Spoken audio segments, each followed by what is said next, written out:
Hey, what's up, guys? It is MKTO, and you were checking out Rock Forever magazine.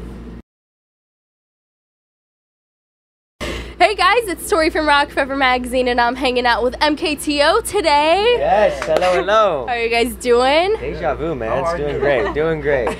Doing good. Now, show in Orlando tonight, here with Demi Lovato, arena show. Yes. You getting pumped? Yes, very much so. This is an awesome opportunity we got, and to be able to play in front of as many people as we're getting to play in front of each night is awesome. So, absolutely. very good. True. Yeah. Well, we are going to do a few quick finish a sentence for you guys, just a few fun questions. Now, the best prank you ever witnessed was when? Oh God.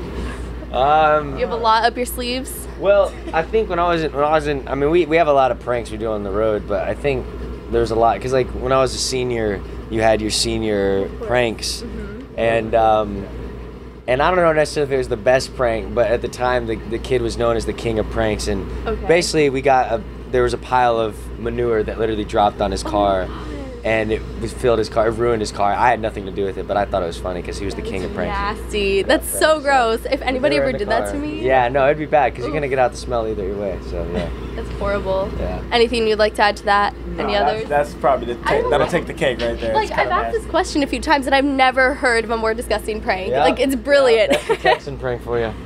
And now your go-to dance move is? A little Carlton. Maybe the counterfacts, you know. I don't know. Right. Depends. It depends. Life of the party right here. I could tell. Yes, I'm not much of a dancer. Do that. Just feel the music, you know. Yeah, totally. You just gotta vibe it. And now the craziest rumor you've read about yourself is? I wouldn't know. I wouldn't know. I don't know. You ever heard any crazy rumor? Didn't you die a couple times? Yeah. It's good to see you back. Yeah, yeah. Glad you're back. Social media. That's the funniest one. I think they thought you died on Lost, and then it was like. I don't know. Internet's a crazy But we're place. alive. We're alive, though. We're alive. We're alive in effect. Rumor is no longer. They're right here. Everything's fine. And now last one for you guys. You were the most starstruck when you met? Marilyn Manson. Oh, that's a great. How'd you end up meeting him? It was at an event, and he was a big fan of the show I was a part of, and you know, it was just crazy just meeting Marilyn Manson and him being excited and you know, kind of fangirling. So that was kind of cool. That was kind of cool. Yeah. I'd love to see you fangirl. That'd be great. I love to be Marilyn Manson fangirl. That's awesome. And what about you? I think one of the first times I went out to like a really nice restaurant in LA, I went out with my managers at the time, and I saw Robert De Niro, which was really cool. So I didn't say anything, but I just thought that was cool to see him in person. Yeah. So, Right there. yeah. That's pretty LA, like seeing some massive celebrity. Like, that's so the first cool. 2 weeks of being there, so it was cool. Yeah. And now we got to talk about your music a little bit. Yes. Your self-titled album is out now. And what I think is so neat, shout out, like, go get the album if you haven't already, first of all. But what's so cool about you guys is that you seem to experiment with a lot of different genres. You know, you've got rap and pop going on, which helps you appeal to a wider audience. So what were you listening to during the creative process that influenced you guys? We've always had a lot of different kinds of music we love to listen to. I think the one thing as musicians and artists is, you know, as a musician, your job should be to listen to as much music as you can. You know, just as a you know, person who likes to read as much books as they can. So I think we both bring in two different types of genres, but we also have such a variation of them, from, you know, B.B. King to, you know, old school Muddy Waters, Jimi Hendrix to Kanye West to Justin Timberlake, Florida Georgia Line, Sam Hunt. I'm a really big fan of right now. But yeah, you know, I think you just got to listen to everything. So I think that's what we wanted to do with this record. The next record, it'll probably be a little bit more themed, because I think we were trying to put our feet in everything we could, but we kind of wanted to figure out what our sound was. So organically, we've grown a lot, and I think the records as they progress will show that too. Yeah. So you guys are already starting to think about a next album? Is that what you're hinting at? Oh yeah, that's a good thing about the bus. We're recording all the time, so we're already we have a lot of songs into it. So it's gonna be very more mature and more in depth. Yeah. A little darker? Like lyrically, a lot more thoughts into certain stuff we're gonna be talking about. So yeah. Sounds exciting. I know I'm still hyped on this album, but already looking forward to more music. Yeah, Yes. definitely. And this album also features guest vocals from Neo and Jessica Ashley. Yes. How did those collaborations come about, and what was it like getting to work with them? Oh man, I mean, Neo, he's our producer. I've worked with like almost everybody in the game. So he was like, "You guys want to work with Neo?" We were like, "Yeah, we'll work with Neo. That would be awesome." So I think it was like a week later we got in the studio with Neo, and man, that guy is just a genius. You know, an artist and a writer. You know, somebody we really look up to.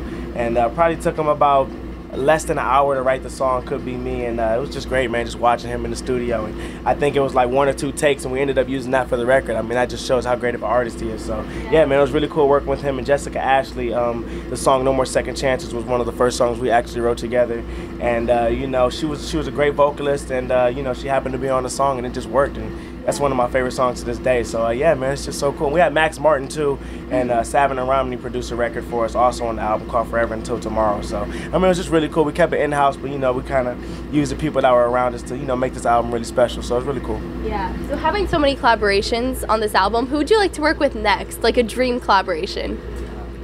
Man, I think we're really big fans of Sam Smith. I mean, who isn't right now, though? I mean, it's just so incredible. You guys got to see him live, though. Like when he was just blowing up, I went and I saw him in LA, and it's just incredible to see someone that, you know, when you feel the music and you really get to see someone expressing it when they sing it, that's just the coolest thing. So he's an incredible artist. We'd love to work with anybody, to be honest. We just like collabing in general. So yeah, totally.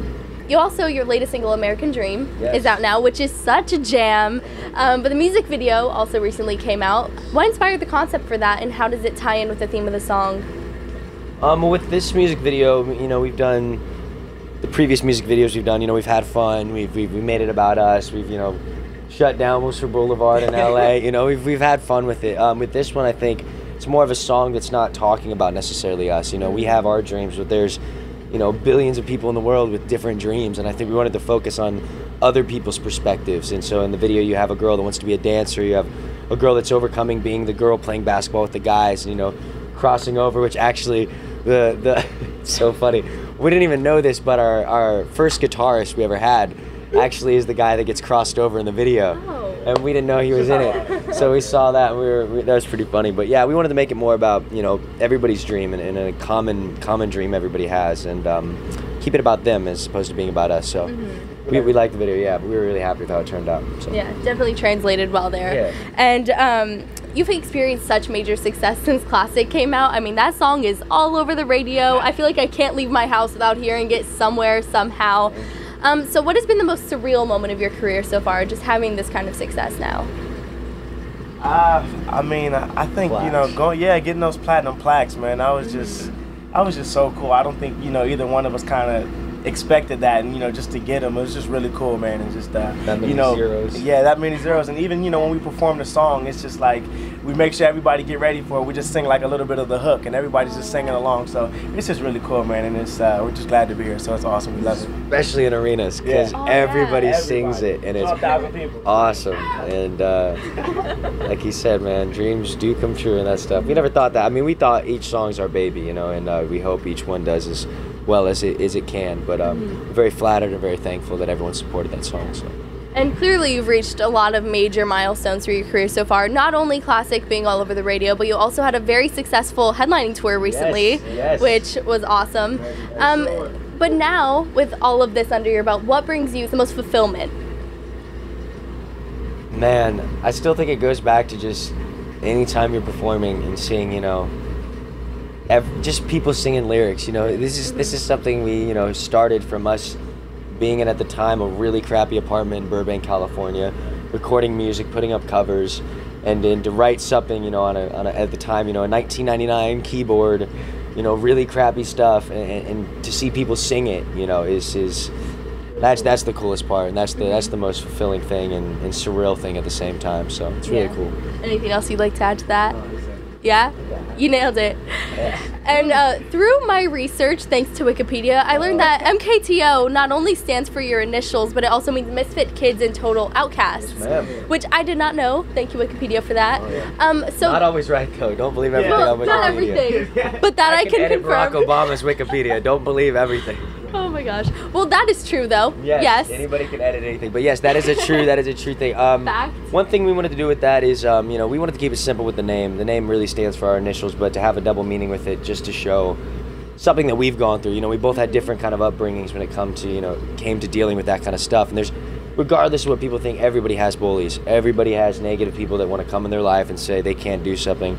And we want to show that it's a positive outlook and show people that we can do certain stuff that you want to do. And yeah, it sucks, and, you know, for the time being, but through school, you're in that for 12 years, not including college, or 12 grades or whatever, and then it's a little spot on the rest of your life. So I think it's just about, you know, letting people know everybody goes through that, being relatable, and showing there's light on the other side, even in times of darkness. So, yeah. I mean, when you do have such a wide audience, you can go a lot of different routes with the message you want to convey. So why was this message so important for you guys? Because, I mean, it's your band name, you know what I'm saying?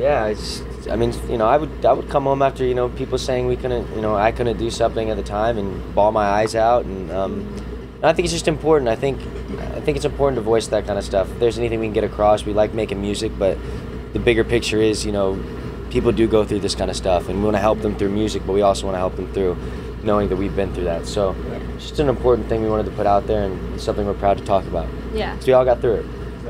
Yeah, you've had some tough times, but here you are now. On a tour bus, which they said we never could have, doing arenas. It's awesome. Yeah, so speaking of doing arenas, you're on tour with Demi Lovato right now. So what has been your favorite moment that you've shared with Demi on the tour? Man. What's funny?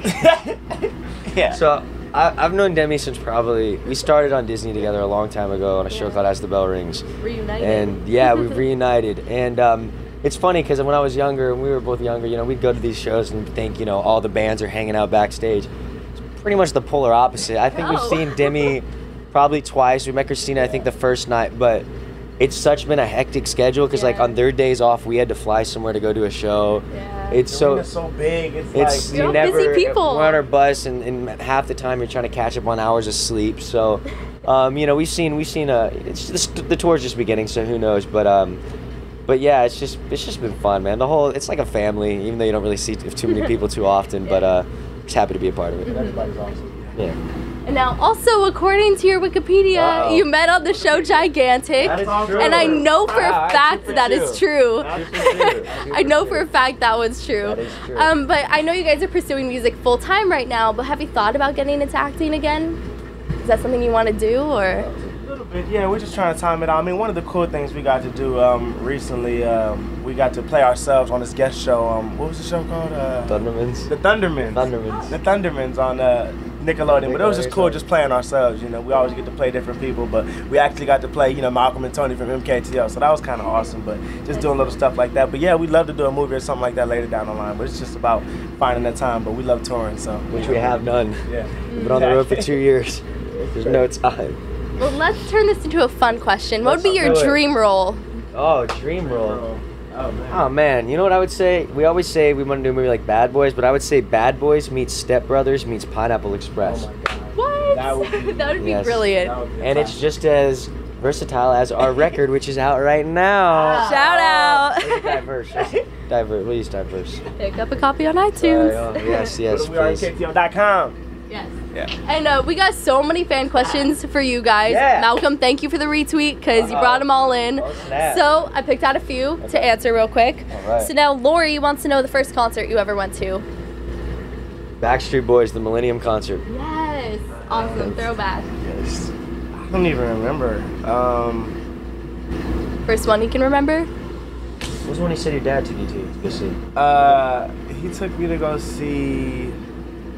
Recently, it was Keith Sweat. There was a couple people on there. The Whispers, some old school bands, but it was pretty cool. It's a good time. Yeah. What up, Pop? Yeah. And next fan question from Lexi asking if you could have a lifetime supply of anything, what would it be and why? Oh. Pineapple Fanta and my mom's enchiladas. You're gonna go too? I'm gonna go too. Yeah. Socks and underwear, so I never have to wear the same underwear because I don't like that. Like new socks feel great, new under feels great. You don't gotta wash it. You know what I mean? Good. All right, interesting choice there. Unlimited socks and underwear. And last fan question comes from Allie asking if you switched bodies for a day, what would you do? I'd take off my shirt and run around. Show all my tats, baby. Just let the tats show. You know what's awesome? We're about to go to Toys R Us and buy some scooters. Right now? Like right after this interview, that's what you're doing? Because like a couple people from Christina's camp we saw had these scooters. And we're like, where'd you get these scooters? They're like Toys R Us. So we found out there's a Toys R Us right up there. So we're gonna go get little motor scooters that we can ride them around the arena. Instead of walking, you know? Because it's big. It's really big, and that way we can save 2 more minutes hanging in the bus and then just speed to the stage. That sounds a little hazardous, if I'm being honest, but I'm sure it is. What's a life without hazards? We'll see how this goes. Yeah, we'll see. I don't know. I'll check in for an update. Next time I'll be in a cast. What happened to the scooter? Well, there's a shock. No, Yeah, I'm sure it'll be fine. Yeah, it's all good. But what are your plans for right after this tour the fans can look forward to? Well, right now it's looking like we're going to be doing some international promo. So we're going to be going to, all right, you ready? Japan, Philippines, Amsterdam, London, Australia, possibly Africa. Wow. So a lot of places. It's going to be busy, but we didn't sign up to sit on our butts. Yeah, I know fans are probably so psyched right now because when I asked for fan questions, I got so many about international shows. So we'd love to. you answered that one. There you We're go. very excited. Very excited. Yeah, and anybody who wants to follow you guys on Twitter, Facebook, all that good stuff, give a shout out to your links. At We Are MKTO is our Twitter. His Twitter right here is at The Real Malcolm. Mine is at Follow Oller. You can check out any info on dates and shows at wearemkto.com. And thank you very much for the support. And we hope to see you guys very soon at a show. Perfect. Awesome. Well, thank you so much for hanging out. Both of you has been awesome. Thank you so much. And everybody watching, you heard it. Rock Check out Forever. MKTO's Rock album. Forever Magazine, baby. Subscribe, and I'll see you next time. Woo! Love it.